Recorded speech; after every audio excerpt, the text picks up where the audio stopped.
কিছু কিছু মানুষ আছে, বেশি দূরে যেতে হবে না, এই মানুষগুলো আমাদের পরিবার, আত্মীয় স্বজন, কাছের এবং দূরের, পাড়া প্রতিবেশী, এই সব আশেপাশে আছে, যারা আপনার পরিচয়ে পরিচিত হবে, আপনার স্ট্যাটাস দিয়ে নিজের স্ট্যাটাস সাজাবে, আবার দিন শেষে আপনাকেই অপমানিত করার চেষ্টা করবে।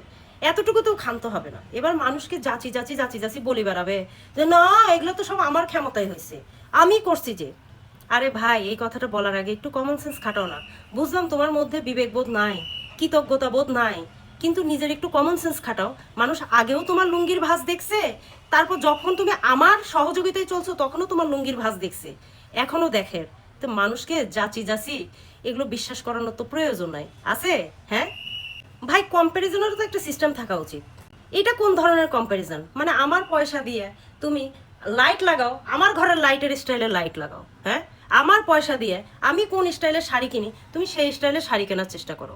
আমার টাকা দিয়ে আমি কোন সোফায় বসি, তুমি সেম স্টাইলের সোফা বানানোর চেষ্টা করো। এই ধরনের কম্প্যারিজন, এগুলো কি কম্প্যারিজন বলে?